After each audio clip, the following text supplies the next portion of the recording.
Bonjour, ici Raphaël Pérez. Je vous retrouve aujourd'hui pour vous parler d'une notion que je trouve très importante concernant l'alimentation saine.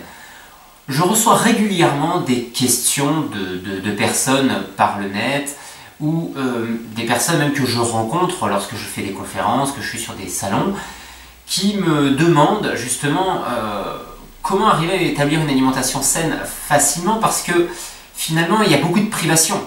Quels que soient les modes alimentaires mis en avant pour la santé, finalement, on retrouve beaucoup cette notion de privation. Et moi, quand les personnes me parlent de privation, je tourne les choses autrement. Je les mets en face d'un autre problème. Le problème que j'ai mis derrière moi, est-ce qu'une alimentation saine doit être un choix ou une privation? Et le problème, c'est que souvent, c'est pris comme une notion de privation, tout simplement parce que on se cloisonne, on se met dans une situation qui est désagréable, parce que justement on se met dans une situation de privation. Donc privation, frustration, punition, on voit bien un peu tout ce qui peut ressortir de tout ça, et ça génère du stress. Et moi je suis contre l'alimentation qui génère du stress. Bien évidemment, il faut, lorsqu'on a une alimentation qui ne convient pas à notre corps, il faut changer. Et ça, c'est essentiel, parce que sans changement, il n'y a pas de résultat. Donc ça implique forcément une modification, et ça implique forcément une certaine source de stress. Ça, on est tout à fait d'accord là-dessus. Cependant, il y a une différence entre dire je choisis de changer mon alimentation, je choisis de manger tel aliment plutôt que tel autre aliment que je peux avoir à disposition. C'est un choix. Alors que la privation, c'est quelque chose de totalement différent, c'est je n'ai pas le droit, je suis puni. Et c'est vrai que si on prend les choses de cette manière-là, je suis puni, je n'ai pas le droit, on a toutes les chances de mal vivre sa transition alimentaire, de mal vivre son mode alimentaire. Et quand bien même on fait une évolution alimentaire et qu'on a des résultats, je vois ça avec des personnes qui ont tenté le paléo, qui ont tenté l'alimentation Kousmine, qui ont tenté le macrobiote, enfin l'alimentation macrobiotique plutôt, qui ont tenté le régime sénégalais, et j'en passe. Ou des régimes d'éviction par rapport à des problèmes de gluten ou d'autres allergies ou d'intolérance alimentaire, qui sont dans une situation de privation. Et dans cette situation-là, ce qui est fabuleux, c'est que même s'il y a des améliorations sanitaires, il y a beaucoup de personnes qui finissent par lâcher prise. Lâcher tout simplement parce qu'elles vivent leur mode alimentaire comme une privation.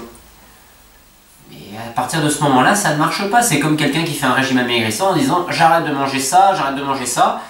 Mais ça ne durera pas. Donc, au bout d'un moment, on se laisse aller, puis on remange, on reprend les anciennes habitudes, et ça ne fonctionne pas.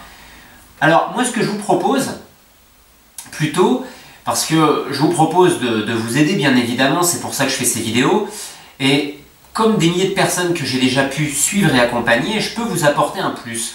Moi, ce que je vous propose déjà, c'est de changer les choses. Si vous voulez aller plus loin, après, vous pouvez venir me rencontrer, on peut travailler ensemble, même par Skype.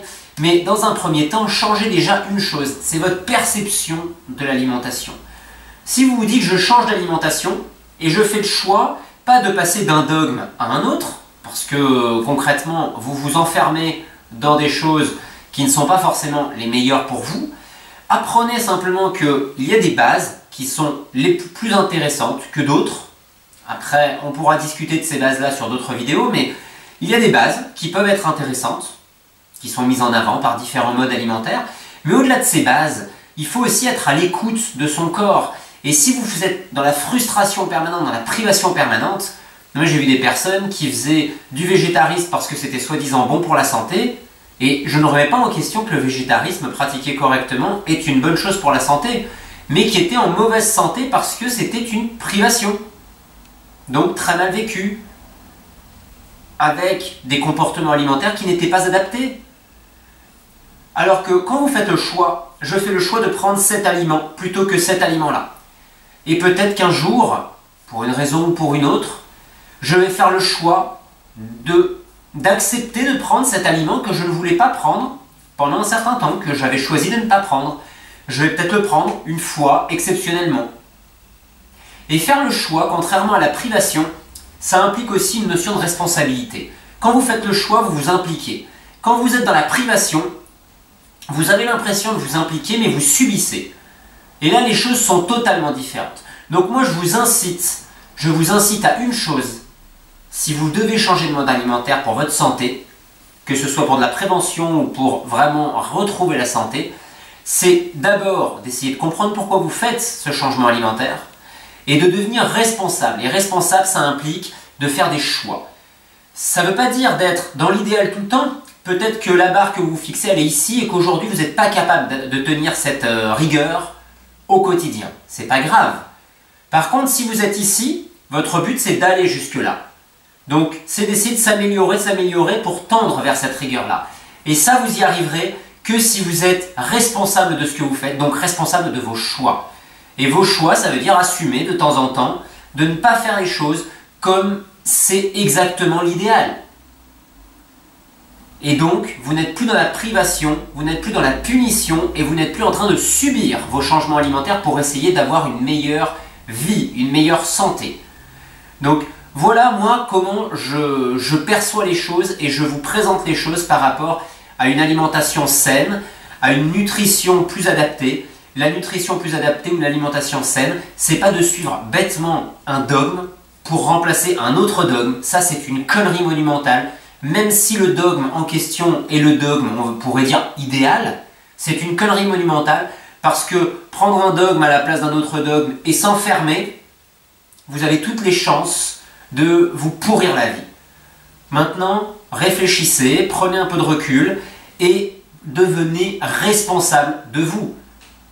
Si vous êtes responsable de vous, vous vivrez votre vie, vous vivrez vos changements alimentaires d'une manière qui sera beaucoup plus agréable. Voilà, j'espère vous avoir aidé un petit peu à progresser, à prendre un peu de recul et à percevoir votre alimentation de manière quand même beaucoup plus sympa, même si c'est une alimentation d'éviction, une alimentation qui est restrictive.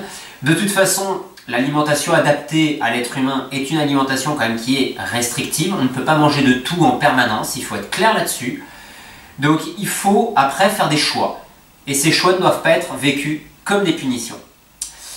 Je vous dis à très bientôt pour de nouvelles vidéos. Au revoir.